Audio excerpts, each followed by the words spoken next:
Hi, good morning. It's Jessie, and I got some things on my mind.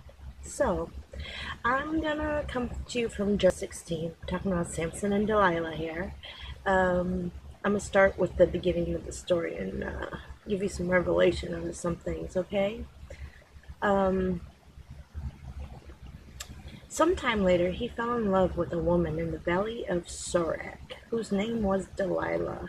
The rulers of the Philistines went to her and said, "See if you can lure him into showing you the secret of his great strength, and how we can overpower him, so we may tie him up and subdue him. Each one of us will give you 1,100 shekels of silver." Okay, so the reason why I'm thinking about this scripture right here is because I was thinking on value, and relationships, and how things are like working in this world right now, how things are working in my life right now. And as I'm reading this, I'm going, Samson was in love with this woman. She had something where she had the most powerful man in the world at her side, at her beck and call, to serve her. And yet she traded it for something tangible. She traded it, "We'll give you 1,100 shekels of silver each," from the men who were talking to her. She traded it for some kind of wealth, something that would be spent and not replaced, but something that she could hold in her hand and possess as her own. So she traded relationship with true power to ownership with, well, it's got true power, but it's not a lasting power, because once it's spent, it's gone, and it doesn't replenish or come back to you. So I'm thinking on this because, you know, when we have relationships, the thing that makes us secure in life is it's not what we possess, but what we're attached to, that gives us the real power. And so with Samson and Delilah here, I'm going, you were attached to real power, and yet you were insecure. Was it that she didn't appreciate him because she wasn't better than him? Because he made her feel insecure about herself, because he had things that she didn't, because she coveted his strength, because maybe she was afraid of losing him to someone who maybe she perceived to be better. There's a lot of things in this world that make us insecure, and still the Bible tells us, that we're to love one another. Love one another. Never mind insecurity. Our duty is to love one another, because when we come out of that love, that's where we mess up. When we exchange a relationship for ownership, that's where we find ourselves in a bondage that we cannot get out of. The relationship actually sets us free, and we're not supposed to gain our security from relationship. We're supposed to gain our security from inside. But when you're surrounded by relationships, surrounded by people like you, people that affirm you, you only go stronger on the inside, because there are some people that will make you feel like you're doing wrong no matter what you do. And if you have them in your life, you're just gonna, curl up and die, because they will just mock you and abuse you, and just, they'll say that, "Oh, you think you're so good," and they'll make your goodness be something bad. There are really horrible people out there. And so when you have relationships with horrible people, it really decreases your strength. But right relationships, people who love you and care for you, and want to take care of you, and want, are willing to accept care from you, relationship, there's no using there, it's being of use to each other. Those people are what makes you grow inside stronger, individually stronger. They make you mature faster. They help you to check things, because the conviction thing. Conviction is what promotes revival, what promotes change. When we see something that's wrong, we can choose to embrace doing that wrong and being like, well, this is what I want to do. Or, we can say, no, I value the relationship with somebody else and I'm not going to do this wrong anymore because I don't want to risk the relationship with someone else.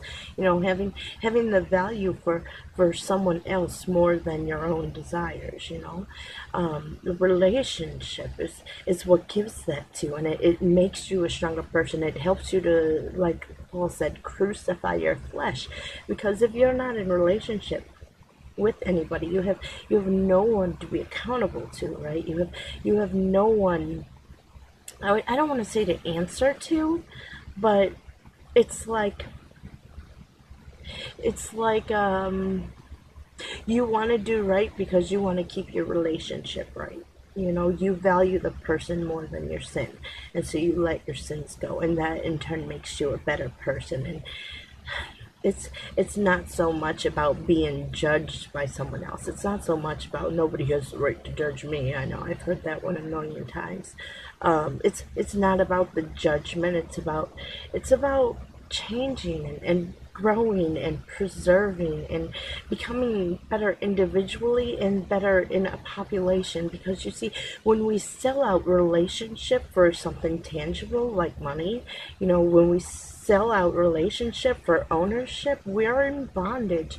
And not only does it cost us something, but it costs that person something. Like we see here that Samson had his eyes put out, and he was thrown in prison, and ultimately what he prayed to God for was for God to give him the strength to overcome this. And he killed all the people that were around him that had done him wrong, but he also killed himself in that, and he could not go on. You understand? There was no more of Samson, no more of his beauty in the world, no more of his strength in the world, no more of his revelation of the Father in the world. And the world suffered a great loss because of this one insecurity, where someone thought that something tangible like money was more important than something real like relationship. We lost something great. And so we got to get this better, because we can't be thinking that we gain our security by what we possess, because anything we possess makes us a slave or enslave something to us.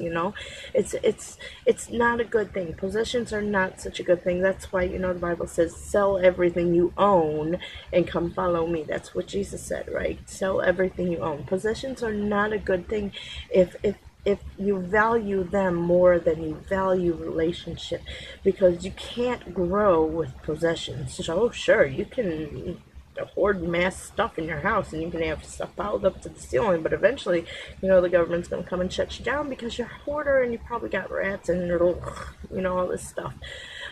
But if you have a relationship, you're not gonna build your self-worth, your self-confidence, your security on what you possess, because all these things are fleeting things. But having the ability to have relationships with other people means that it doesn't really mean that I'm possessing the other person, but it makes me a person that's relatable too. I'm somebody that has something to offer everybody that I come across, because I value people, and it's not about what they can do for me. It's more about what we can do for each other, because we're here to help each other grow, right? We're here to make each other better in this world. God meant us to take care of each other. James 1:27, it's one of my favorite verses. God's true and perfect form of religion is to take care of widows and orphans in their affliction and not let the evils of the world pollute you. So take care of orphans and widows. Take care of people that can't take care of themselves. Not because, there's some moocher, freeloader, whatever, but because it's your duty to take care of somebody.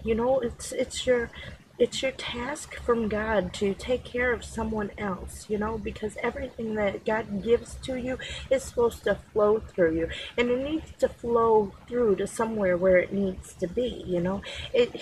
You can't fill an ocean with your blessings, but maybe a cup, maybe somebody has a cup that's empty and they need a little nourishment in it. You could certainly fill that cup, So we're not filling in the things that don't need our help, but we're rather filling in the things that do need our help. Why? Because not because, we want to take ownership of somebody because there's so much less of us, but because when you have a relationship with the Father, you understand that this is part of who you are. This is what you do. It's not about them. It's about who your God is and what He has ordained you in this world for.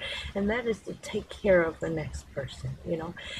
Jesus said, whoever takes care of the least of you, the prisoner, the poor man, whoever takes care of the least of you is taking care of me.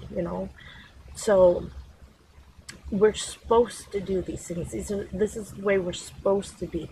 And when we sell ourselves out for money, when we say we're not getting anything out of it, that's where we've cut ourselves off, because the only thing that we're supposed to get out of something is personal growth. It's not supposed to be monetary. It's not supposed to be about greed. It's not supposed to be about tearing something out of somebody else and taking advantage, stepping on their back. No, it's about building people up so that we can stand together in the light of who God made us to be, right? Because if Delilah had not done this, then who knows what great things Samson would have done in this world, right? That's what I was thinking on this morning. My main point is just that it's better to have relationship than ownership, because with ownership it makes you a slave. It enslaves things to you and makes you a slave, and it runs out. But having a relationship is a quality that makes you tap into a source that's unending. It makes you a well. It's the greatest source of power. It's not wealth, it's relationship, right? So that's what I have for you this Saturday morning. Y'all have a good day, okay?